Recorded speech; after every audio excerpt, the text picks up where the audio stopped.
Suite à la décision du gouvernement américain d'imposer des restrictions de visa à 2 officiers de l'armée malienne, après le rapport des Nations Unies sur les événements de Moura, le gouvernement de la transition, dans un communiqué, a annoncé avoir convié l'ambassadrice des États-Unis d'Amérique au Mali pour lui signifier l'extrême gravité des fausses accusations portées contre le Mali.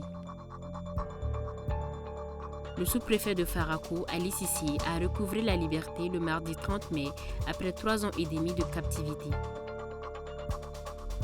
Une semaine après la saisie de plus de 5 kg de cocaïne à Bamako, les douanes maliennes ont une nouvelle fois saisi 5 kg de cocaïne pure dans la nuit du 30 au 31 mai sur la route menant à la frontière de la Guinée.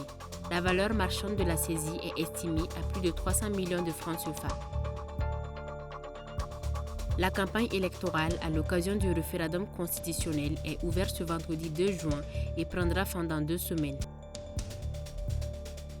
Au Burkina Faso, l'armée a annoncé avoir neutralisé au moins 50 terroristes lors d'une embuscade complexe le mercredi 31 mai près de Tibou, dans la province du Loroum. Les unités escortaient un convoi de vivres au profit des populations de Titao lorsque l'attaque est survenue. 2 civils qui faisaient partie du convoi ont perdu la vie et 8 autres sont blessés. Dans l'extrême nord du Niger, le week-end dernier, un véhicule transportant des migrants à destination de la Libye a sauté sur une mine en contournant le poste militaire de Madama.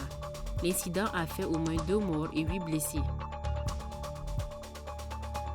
L'armée nigérienne a annoncé en début de semaine la neutralisation de 55 terroristes au cours d'une opération conjointe avec l'armée nigériane. L'opération de la force multinationale mixte de Difa, qui s'est déroulée du 6 au 28 mai, visait à maintenir la pression sur les groupes armés terroristes dans la zone.